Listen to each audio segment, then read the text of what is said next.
Assalamu alaikum. A brother is asking about this hadith in Sunan an-Nasa'i 4192. And this hadith is talking about the rulership and how to deal with rulers, basically. So in this hadith, the Prophet ﷺ, as you can see here, he said that if an Ethiopian slave is appointed over you who rules according to the book of Allah, then listen and obey to him. In this hadith, the Prophet is trying to stress the fact that we have to listen and obey to the rulers. He's directing his speech to who? To the Arabs. And it was impossible, and even maybe now I would say it is impossible for an Ethiopian slave to rule over the Arabs. And he's saying even if that happens, then you have to listen and obey. And perhaps here he put a condition. He said, who rules according to the book of Allah, then listen and obey. Ruling by the book of Allah, it can mean that he is a Muslim. Yani non-Muslims cannot rule Muslims. Now, here's a situation. What if he doesn't rule by the book of Allah? What if he violates the book of Allah? Someone might think, so we don't have to listen and obey. But now in these matters, you have to understand one thing. When it comes to a hadith that has, in complex situations, you have to collect all the ahadith in that matter to understand the full picture, because there are certain different scenarios. So did the Prophet ﷺ talk about this situation or another situation in another hadith? The answer is yes. In this hadith, in Sahih Muslim 1847b, Hudayfa ibn al-Yaman was asking the Prophet ﷺ if there will be evil after this goodness, after this khair, which is Islam. And then he said, there will be leaders. I'm just going to keep it brief. There will be leaders. The Prophet is saying, there will be leaders who will not lead by my guidance and who will not adopt my ways. And there will be among them men who will have the hearts of devils in the bodies of men or bodies of human beings. And then Hudayfa said, what should I do? So the Prophet ﷺ, what did he say? He said, you listen to the Amir, the ruler, and carry out his orders. Listen and obey. Even if he hits your back or flogs your back and takes your wealth, then you should listen and obey. Now, is there a contradiction between the two ahadith that I mentioned? The answer is no.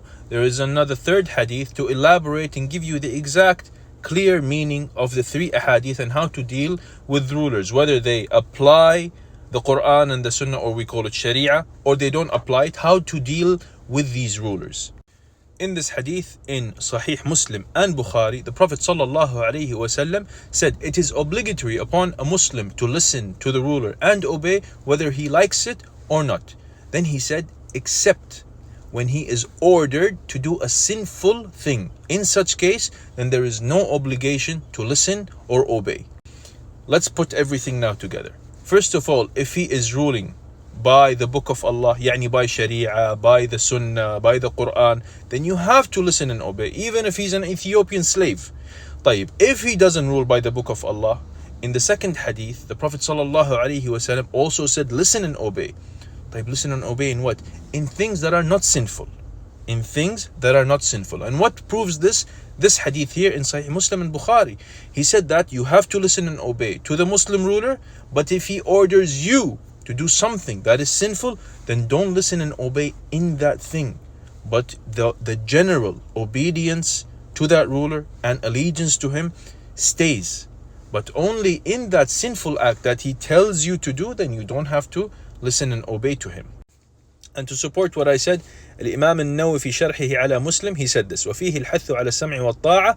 That means the Prophet ﷺ is encouraging us or ordering us to listen and obey to the ruler, وَإِنْ كَانَ الْمُتَوَلِّ ظَالِمًا عَسُوفًا. Even if the ruler is an oppressor and a tyrant, فَيُعْطَى حَقَّهُ مِنَ الطَّاعَةِ وَلَا يُخْرَجُ عَلَيْهِ وَلَا يُخْلَعُ. You give him his rights in obedience and you don't go against him. And then he gave a chapter, just the line under the highlighted yellow. He said, بَابُ وُجُوبِ الطَّاعَةِ الْأُمَرَاءِ فِي غَيْرِ مَعْصِيَةٍ. That you obey them in things that are not sinful. وَتَحْرِيمِهَا فِي الْمَعْصِيَةِ. And it is sinful. It is sinful if you obey them in things that are sinful. And subhanAllah, here at the last paragraph, he says, وَقَدْ نَبَّهَ بَعْضُ أَهْلِ الْعِلْمِ أَنَّ حَدِيثَ الْبَابِ مِمَّا اشْتَبَهَ عَلَى الْخَوَارِجِ. Subhanallah. He said that some of the scholars, they said that these ahadith, or the hadith of that he rules by the book of Allah, this was misinterpreted or misunderstood by who? By the Khawarij.